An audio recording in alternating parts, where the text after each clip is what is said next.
বরের ঘরের পিসি আর কনের ঘরের মাসি, দুদিকেতে সমান তালে সমানভাবে খুশি। খুনসুটি আর কুচুটেপনায় পেরে ওঠা ভার, মিথ্যে বললে পড়লে ধরা, তেমনি পগার পার। একটু আধটু ধর্ম আছে, বক ধার্মিক যেমন, হাত ঝিনঝিন পা ঝিনঝিন মাঝে মধ্যে অসার। ভালো হলে তেমনি ভালো, জুড়ি মেলা ভার, দরাজ হৃদয়ে বালক স্বভাব, করবে দুঃখী পার। যুক্তি বুদ্ধি প্ল্যান মাস্টার, সেনাপতি যেমন, পুরনো পুঁথি গুছিয়ে রাখে মানিক রতন যেমন। নমস্কার, আমি ডক্টর অঙ্কিতা চক্রবর্তী। আচ্ছা, কার কথা বললাম বলুন তো? না, কোনো মানুষের কথা আমি বলিনি। আমি কিন্তু বুধ গ্রহের কথা বলেছি। আজকে অনুষ্ঠানটা একটু ভিন্ন পর্যায়ের হবে, মহাকাশে গ্রহ নক্ষত্র নিয়ে আলোচনা হবে। কোনো মানুষকে যদি বুধের রিফ্লেকশন থাকে কি করে বুঝবেন? এক্স্যাক্টলি আমি যেই ছড়াটা বললাম, এই গ্রহ ছড়ার মধ্যেই খুঁজে পাবেন বুধকে। বুধ অসম্ভব, কিন্তু আমরা বলি স্টোর কিপার। প্রচুর কথা মনে রাখতে পারে, প্রচুর, মানে যাদের স্মৃতিশক্তি প্রখর হয় জানবেন তাদের বুধ রিফ্লেক্ট করছে প্রচুর। আর এটার জন্যই কিন্তু বুধকে আমরা স্টোর কিপার বলে থাকি। স্টোর কিপার শুধু তাই নয়, স্টোরি টেলার। বুধ ভীষণ ভালো গল্প বলতে পারে, গুছিয়ে একেবারে ফার্স্ট ক্লাস। আপনাকে মিথ্যে কথা দিয়ে এত সুন্দর গল্প বলে দেবে, আপনি ভাবতেই পারবেন না, ভাববেন যে সত্যি করেরই কথাগুলো বলছে। এগুলোই হচ্ছে বুধের নেচার। আচ্ছা, একটা কথা বলি, আপনারা যারা আমাদের কাছে আসেন, অ্যাস্ট্রোলজারের কাছে আসেন, ধরুন কোনো গ্রহের মেরামত করা বা গ্রহের কোনো প্রতিকার করা, বুধের জন্য কি নেবেন? সাধারণত সবাই আমরা জানি পান্না। এক্স্যাক্টলি, পান্না তো নিতেই হবে, কারণ গ্রহরত্ন তো আজকের দিনের জন্য আদরণীয় নয়, যুগ যুগান্তর ধরে আদরণীয়। আমরা শুনেছি, আমরা গ্রন্থে পড়েছি, রাজা মহারাজরাও কিন্তু মণিরত্ন পড়তেন, কারণ আমরা শুনেছি গজমতির মালা খুশি হয়ে কাউকে দিয়েছেন, কাউকে রত্নের হার খুলে দিয়েছেন।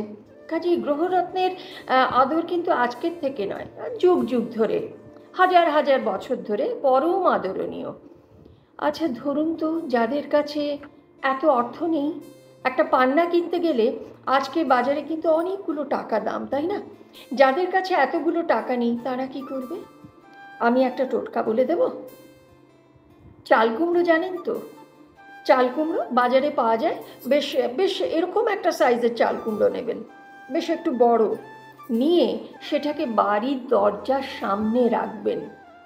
আদারওয়াইজ যদি আপনার বাড়ির সামনে খোলা বাগান থাকে, মানে গেটের মুখে রাখার যদি জায়গা অনেকটা স্পেস থাকে, তাহলে ছোট ছোট সাইজের 4টে বাঁশ 4 কোনা করে নেবেন, তার ওপরে চাল কুমড়োটা রেখে দেবেন।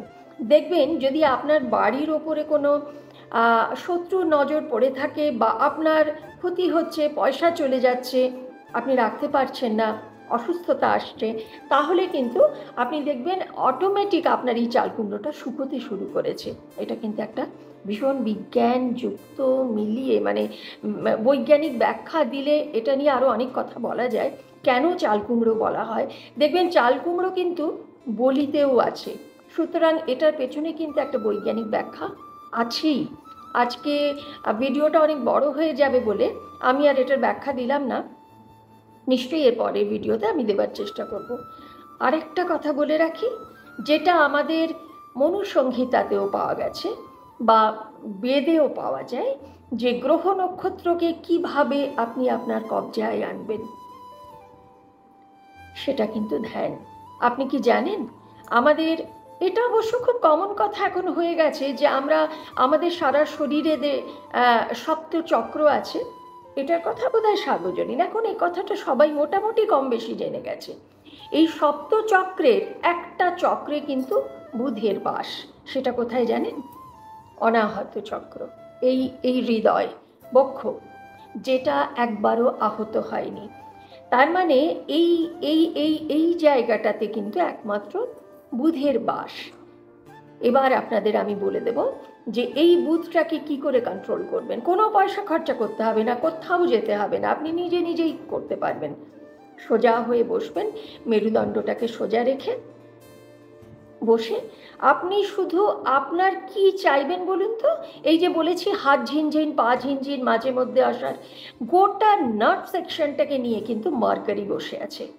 আপনার যদি এমন কোনো রোগ থাকে তাহলে কিন্তু আপনি বুঝবেন বুধের খুব অশুভ ছায়ার মধ্যে আপনি যাচ্ছেন। তাহলে আপনি বসে অনায়াসে ছড়াটাকে আরেকবার শুনে নেবেন, শুনে যেগুলো প্রবলেম হচ্ছে সেইগুলো শুধু এই অনাহত চক্রে বসে প্রার্থনা করুন, দেখুন না হয় কি না। এটা করতে তো আপনার কোনো অর্থদণ্ড দিতে হবে না, অর্থ খরচা করতে হবে না। করুন, আমি তো আছি, এরপরে আমি আরও ডিটেলসে যাব। আজকে এই পর্যন্ত, ভালো থাকবেন।